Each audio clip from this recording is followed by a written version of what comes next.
Now student, I read about multiplicity.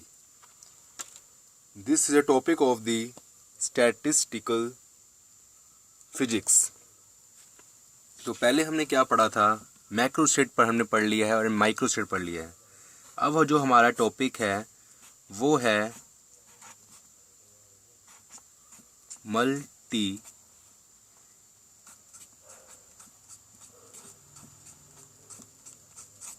Multiplicity. Multiplicity का मतलब है क्या एक्चुअली, तो हम ये देखेंगे। तो इसका जो the definition of the multiplicity is the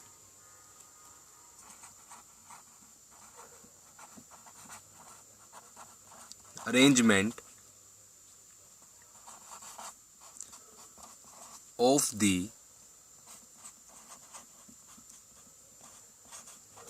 particle in the system। Means जो हम अरेंज करेंगे पार्टिकल्स को किसी भी सिस्टम में, उसको हम कहेंगे मल्टीप्लिसिटी। और इसको हम रिप्रेजेंट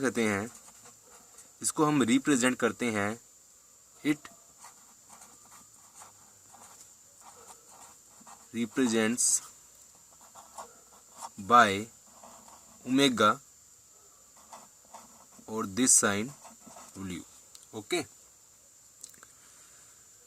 सो हम देखते हैं, इसकी हम एग्जांपल लेते हैं एक से। For example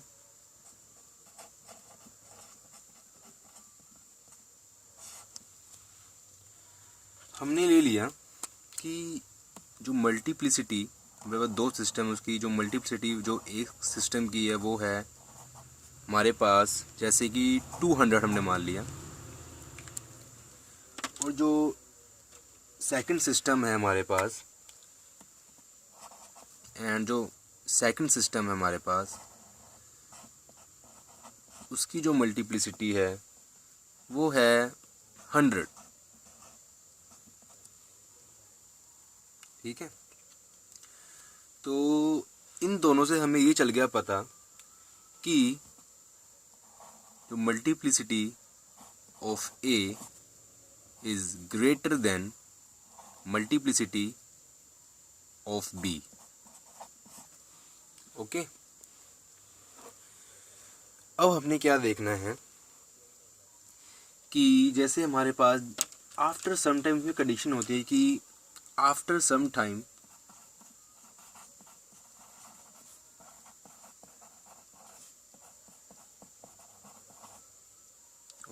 after some time कि जो इसकी मल्टीप्लिसिटी है, ये दोनों A फंक्शन और B फंक्शन की, ये इक्वल हो जाती है एक्चुअली।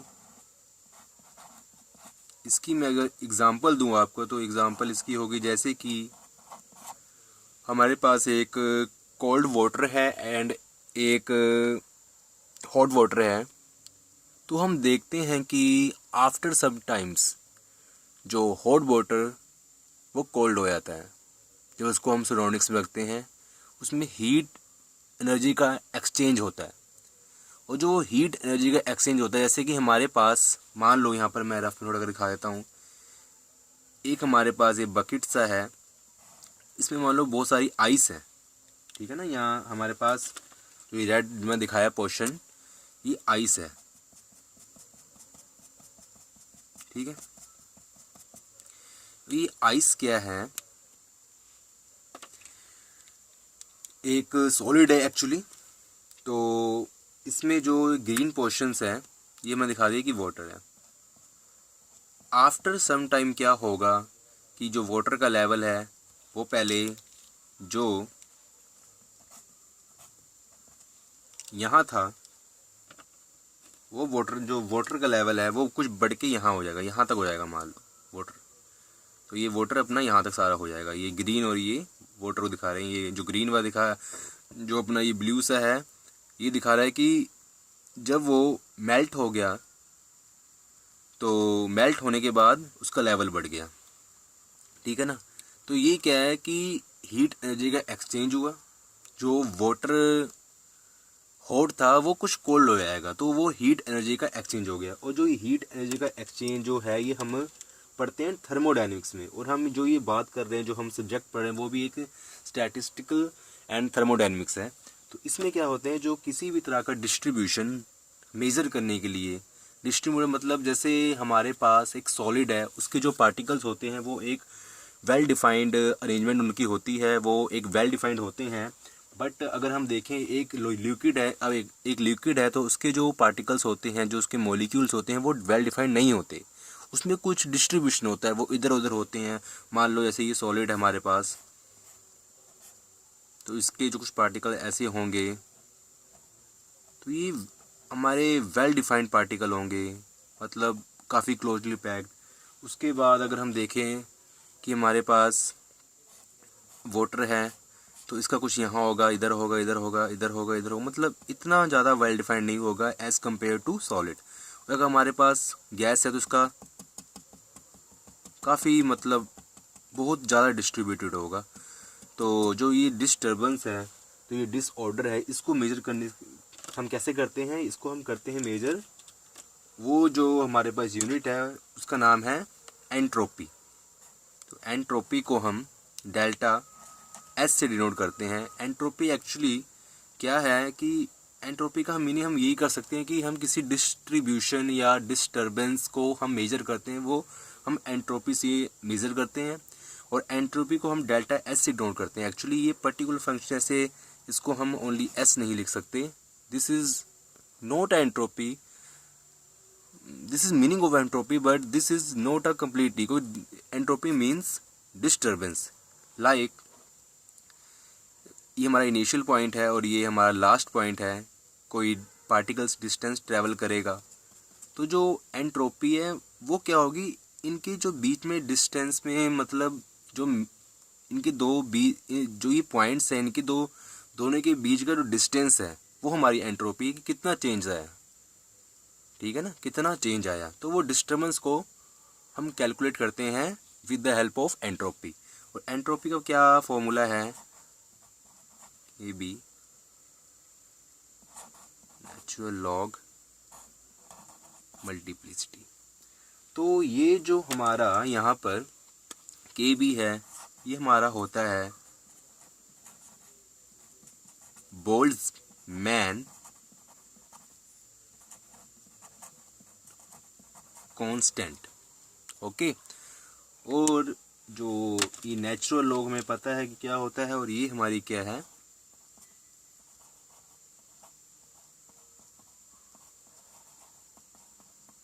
मल्टीप्लिसिटी। तो अब हम देखते हैं, ये हमारी होगी एंट्रोपी। इसके हम थोड़ा सा हम देख लेते हैं कि एंट्रोपी कब इंक्रीज़ होती है, एंट्रोपी कैसे इंक्रीज़ नहीं होती, तो ये हम देखते हैं। तो इसके लिए हम अब देखते हैं कि जैसे हमारे पास मान लो दो सिस्टम है, ठीक है, ये मैं दो सिस्टम बना रहा हूँ,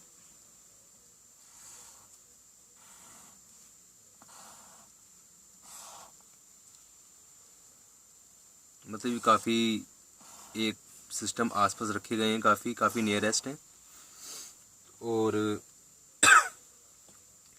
इसमें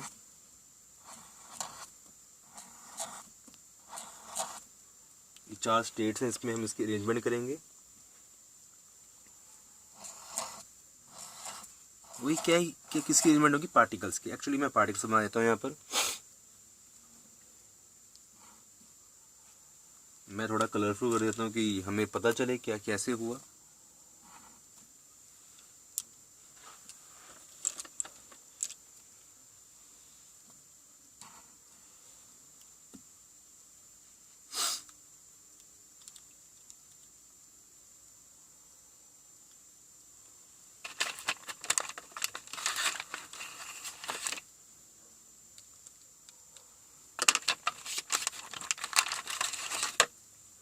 एक हमारा यहाँ पर आ गया, ठीक है ना। तो इसमें हम ये थ्री पार्टिकल्स की अरेंजमेंट कैसे कर सकते हैं, हमें पता है जो फर्स्ट पार्टिकल्स है हमारा, ये पर्पल जो है, ये ब्लू कलर का, ये कहाँ आ सकता है, इन चारों में आ सकता है। तो इसकी अरेंजमेंट क्या होगी, जो इसकी हम लिखेंगे अरेंजमेंट, तो वो कैसी अरेंजमेंट होगी, अरेंजमेंट। तो इसकी अरेंजमेंट कैसी होगी एक्चुअली, हम जो ये फर्स्ट पार्टिकल को, ये जो 4 जो हमारे मान ले हाउस बने हैं, हाउस में हमने कैसे इसको अरेंज करना है, तो इसको, इसकी क्या है 4 पॉसिबिलिटीज़ हैं, या इसमें हो सकता है, इसमें, या इसमें, इसमें। तो ये दिस इज़ अ 4 मल्टीप्लाई।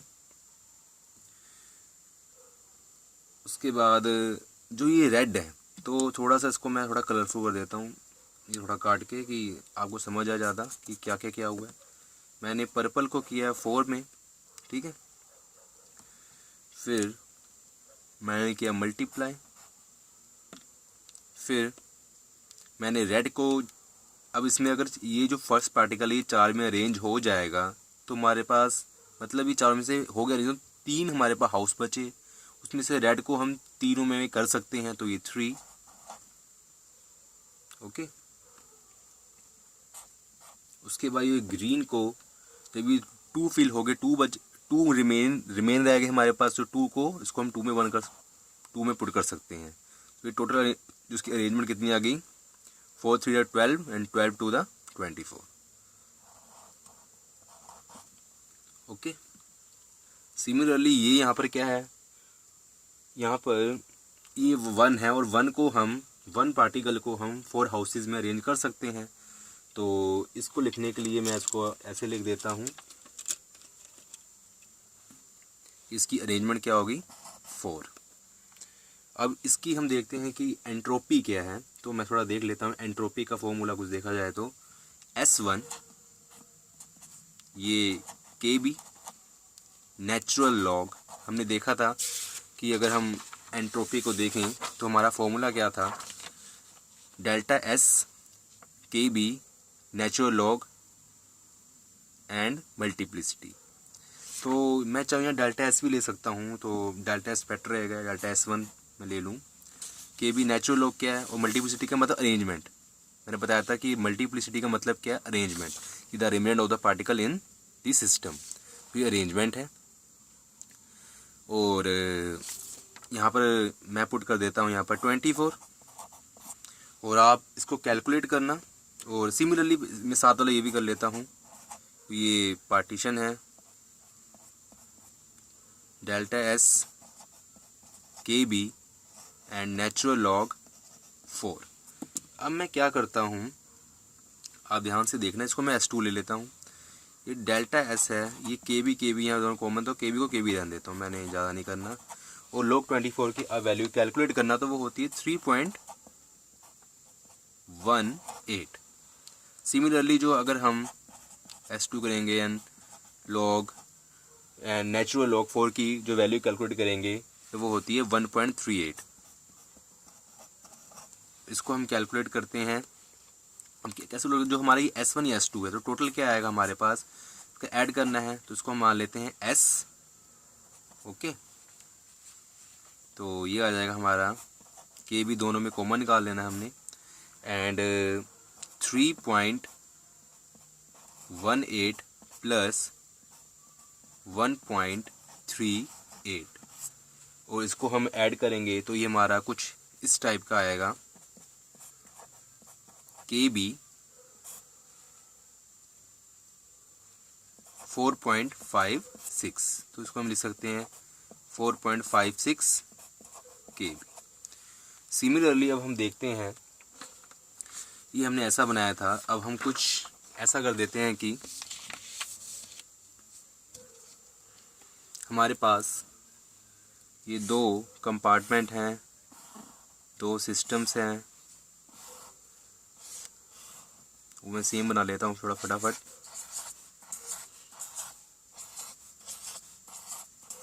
इसमें 2 पार्टिकल्स में ले लिए,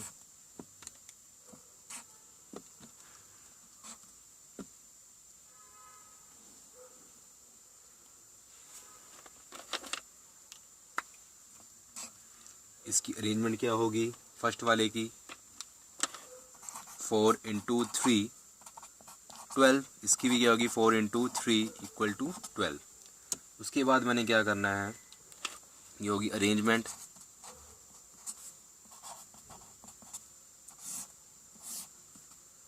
इसको मैं मानता हूँ डेल्टा S1 माना था मैंने, तो यहाँ हमारा डेल्टा S1 डैश के बी नेचुरल लॉग 12, यहाँ पर भी डेल्टा S2 डैश के बी नेचुरल लॉग 12, और इसकी हम वैल्यू कैलकुलेट करते हैं S1 डैश।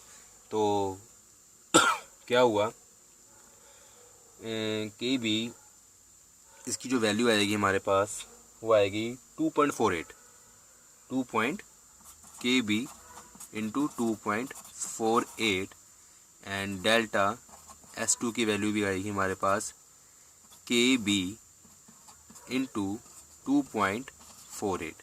इसको हम करेंगे, टोटल कर देंगे हमने delta S1 and delta S2 dash को, तो रहेगा S डैश इक्वल टू के बी 2.48 प्लस 2.48, तो ये आ जाएगा हमारा 4.96 डेल्टा S डैश। और हमने जो यहाँ ध्यान से देखना, जो हमारा फर्स्ट मैंने केस लिया था, तो यहाँ पर आया था हमारा डेल्टा S 4.56 और यहाँ पर आया हमारा डेल्टा S 4.96। तो यहाँ देखना, यहाँ पर क्या था कि यहाँ एक में 3 था, एक में 1 था, जो पार्टिकल्स थे सिस्टम में, कंपार्टमेंट्स में एक में 3 थे, एक में 1 था। तो क्या हुआ, इसमें क्या था कि एक में तो डिस्ट्रीब्यूशन थी और एक में थोड़ी कम डिस्ट्रीब्यूशन थी। तो अब क्या हुआ कि सेकंड केस में मैंने क्या किया कि डिस्ट्रीब्यूशन दोनों में इक्वल कर दी, मतलब दूसरे वाले केस में डिस्ट्रीब्यूशन मैंने बढ़ा दी। तो जब डिस्ट्रीब्यूशन बढ़ती है तो एंट्रोपी बढ़ जाती है। तो यहाँ पर देखना कि हमारी जो वैल्यू आई है फर्स्ट केस में वो आई है 4.56, ठीक है, और सेकंड केस में क्या आई है 4.96, मतलब कि हमारी की एंट्रोपी जो हमारी है वो क्या होगी, इंक्रीज होगी as compare to first case. तो this is all about the multiplicity and entropy. And next I read about distinguishable particle, identical particle, interacting particle and non interacting particle। तो इसके बारे में पढ़ेंगे। ओके, अगर तुमको वीडियो अच्छा लगे तो इसको सब्सक्राइब करना एंड लाइक एंड शेयर जरूर करना अपने फ्रेंड्स, अपने college friends, school friends, actually सबको। Okay, thank you so much इस वीडियो को देखने के लिए।